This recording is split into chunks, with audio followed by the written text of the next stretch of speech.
হিন্দুত্ববাদের বিরুদ্ধে বাংলাদেশ পাকিস্তান একযোগে কাজ করার আহ্বান। ইসরায়েলি বাহিনীকে সিরিয়ায় কবর দেওয়া হবে বলছে ইরান। সিরিয়ার পুরো প্রতিরক্ষা ব্যবস্থা ধ্বংস করেছে ইসরায়েল। এরপর সর্বশেষ জানাবো, প্রেমে রাজি না হয় শালিকাকে 3 টুকরো করলেন ভগ্নিপতি। দর্শক, এতক্ষণ শুনছিলেন সংবাদ শিরোনাম, এবারে জানাবো বিস্তারিত। তার আগে যারা চ্যানেলে নতুন, চ্যানেলটি সাবস্ক্রাইব করে পাশে থাকুন। হিন্দুত্ববাদের বিরুদ্ধে বাংলাদেশ পাকিস্তান একযোগে কাজ করার আহ্বান। হিন্দুত্ববাদী আগ্রাসনের বিরুদ্ধে পাকিস্তানের সঙ্গে একত্রে কাজ করার প্রয়োজনীয়তার উপর জোর দিয়েছেন বাংলাদেশি বিশেষজ্ঞরা। ঢাকা বিশ্ববিদ্যালয়ের সাবেক ডিন অধ্যাপক ডক্টর শহীদুজ্জামান বলেন, আমরা ঐতিহাসিক বন্ধনে আবদ্ধ, আমাদের মধ্যে উত্থান পতন হয়েছে, কিন্তু আমরা সবসময় বুঝেছি যে আমরা একে অপরের প্রয়োজন। রোববার 15 ডিসেম্বর ইসলামাবাদে পাকিস্তানের ন্যাশনাল কাউন্সিল অব আর্টস অডিটোরিয়ামে অনুষ্ঠিত পাকিস্তান বাংলাদেশ সম্পর্ক বিষয়ক আন্তর্জাতিক সম্মেলনে ভার্চুয়ালি উপস্থিত হয়ে এসব কথা বলেন তিনি। এ সময় তিনি হিন্দুত্ববাদের মতো বড় শত্রুর মুখোমুখি হওয়ার প্রয়োজনীয়তার কথা উল্লেখ করেন। শেখ হাসিনার পতনের পরই মূলত পাকিস্তান ও বাংলাদেশের মধ্যে সম্পর্কের বরফ গলার ইঙ্গিত পাওয়া যায়। বাংলাদেশে ডক্টর ইউনূসের নেতৃত্বে অন্তর্বর্তী সরকার গঠনের পর থেকে দুদেশের মধ্যে কূটনৈতিক ও অর্থনৈতিক সম্পর্কের অগ্রগতি ঘটেছে। এমনকি গেল মাসেই প্রথমবারের মতো সরাসরি সমুদ্রপথে বাণিজ্য শুরু হয়েছে।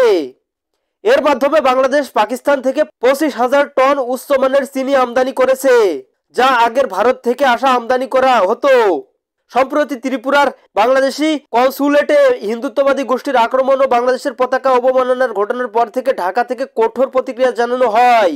অন্তর্বর্তী সরকারের প্রধান উপদেষ্টা ডক্টর ইউনূস ভারতীয় আগ্রাসনের এবং বিভ্রান্তিমূলক প্রচারণার বিরুদ্ধে ঐক্যবদ্ধ হওয়ার আহ্বান জানিয়েছেন। ইসরায়েলি বাহিনীকে সিরিয়ায় কবর দেওয়া হবে বলছে ইরান। ইরানের ইসলামী বিপ্লবী গার্ড কর্পসের commander in chief Hossein Salami ইসরায়েলকে হুঁশিয়ারি করে বলেছেন, ইসরায়েলি বাহিনীকে সিরিয়ায় কবর দেওয়া হবে। সিরিয়ায় ইরানের উপস্থিতি ভূখণ্ড বিস্তারের জন্য নয়, বরং অঞ্চলের মুসলমানদের রক্ষা করার জন্য। সালামি দামেস্ক এবং কুনেত্রা অঞ্চলের কাছাকাছি ইসরায়েলি পদক্ষেপের তীব্র নিন্দা করে বলেছেন, এসব এলাকায় ইহুদিদের বাড়তি উপস্থিতি অসহনীয় হয়ে উঠেছে। সালামি ইসরায়েলকে সতর্ক করে আরো বলেন, ইসরায়েলকে তার অপকর্মের জন্য বিরাট মূল্য পরিশোধ করতে হবে। প্রসঙ্গত, বাশার আল আসাদের পতনের পর থেকে সিরিয়ায় বেপরোয়া বিমান হামলা চালিয়ে যাচ্ছে ইসরায়েল। শুধু বিমান হামলায় নয়, প্রতিবেশী দেশের সীমান্তবর্তী বেশ কিছু এলাকাও দখলে নেওয়ার চেষ্টা করছে দেশটি। ইসরায়েলের দাবি, আত্মরক্ষার জন্যই তারা এই হামলা করেছে। সিরিয়ার ক্ষমতাসীন গোষ্ঠীর সঙ্গে আল কায়েদার সম্পৃক্ততা রয়েছে। সিরিয়ার পুরো প্রতিরক্ষা ব্যবস্থা ধ্বংস করেছে ইসরায়েল। দখলদার ইসরায়েলি বাহিনী সিরিয়ায় বিমান প্রতিরক্ষা ব্যবস্থা সম্পূর্ণরূপে ধ্বংস করে দিয়েছে বলে জানিয়েছে লেবানন ভিত্তিক সংবাদ সংস্থা আল মায়াদিন। সংবাদ মাধ্যমটির দাবি, দখলদার বাহিনীর সিরিয়ায় কেবল কৌশলগত অস্ত্রাগার নয়, মাঝারি পাল্লার অস্ত্রগুলোকেও লক্ষ্যবস্তু করেছে। সিরিয়ায় দায়িত্বরত সংবাদদাতার বরাত দিয়ে আল মায়াদিন জানিয়েছেন, সিরিয়ায় অস্ত্র নিয়ন্ত্রণ ক্রমেই কঠিন হয়ে পড়েছে, কারণ দেশটিতে ব্যক্তিগত অস্ত্রের ব্যাপক উপস্থিতি রয়েছে। সেই সঙ্গে প্রতিবেদনে উল্লেখ করা হয়েছে, সিরিয়ায় স্কুল ও বিশ্ববিদ্যালয়গুলোতে শিক্ষা কার্যক্রমের পুনরায় শুরু হয়েছে এবং ধীরে ধীরে দেশটির মানুষ স্বাভাবিক জীবন ফিরে পাচ্ছে।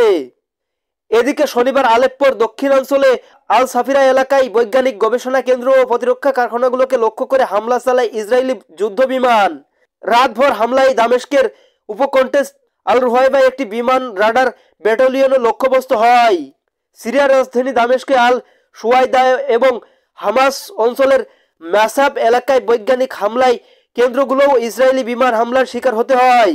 আল মায়াদিনের সিরীয় সংবাদদাতা জানিয়েছে, এই অবস্থায় দেশটির সামরিক প্রশাসন এখন সংখ্যালঘুদের উদ্বেগ নিরসনের উপর জোর দিয়েছে।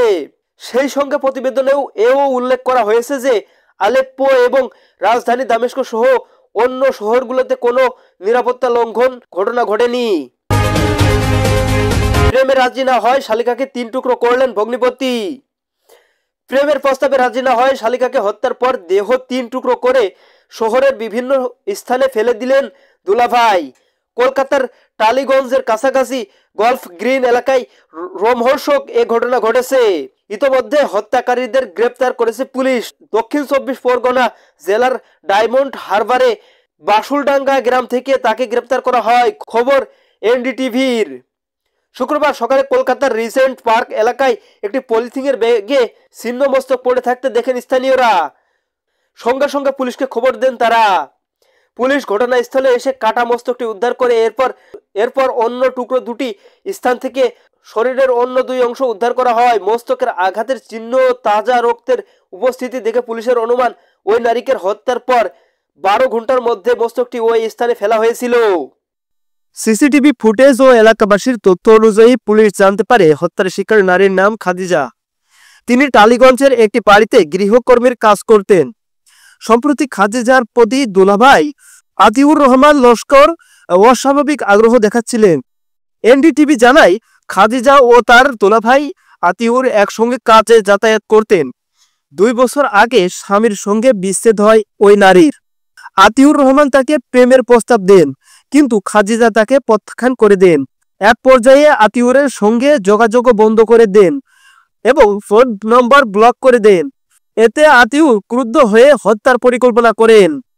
তদন্ত সাপেক্ষে পুলিশ জানায়, বৃহস্পতিবার সন্ধ্যায় কাজ শেষে বাড়ি ফেরার সময় আতিউর খাদিজাকে জোর করে একটি নির্মাণাধীন ভবনে নিয়ে যায়।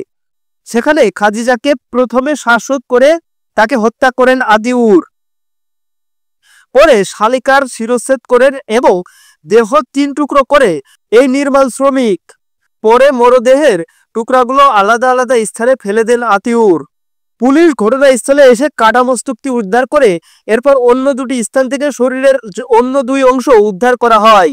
মস্তকের আঘাতের চিহ্ন ও তাজা রক্তের উপস্থিতি দেখে পুলিশ অনুমান করে ওই নারীকে হত্যার পর 12 ঘন্টার মধ্যে মস্তকটি ওই স্থানে ফেলা হয়েছিল। ইতোমধ্যে হত্যাকারীকে গ্রেপ্তার করেছে পুলিশ। দক্ষিণ 24 পরগনার জেলা ডায়মন্ড হারবারের বাসুলডাঙ্গা গ্রাম থেকে তাকে গ্রেপ্তার করা হয়। খবর এনডিটিভির। দর্শক, এই ছিল আজকের সংবাদ। সকল প্রকার আপডেট নিউজ পেতে আমাদের চ্যানেলটি সাবস্ক্রাইব করুন এবং বেল আইকনটি ক্লিক করে আমাদের পাশেই থাকুন। সবাইকে ধন্যবাদ। আল্লাহ হাফেজ।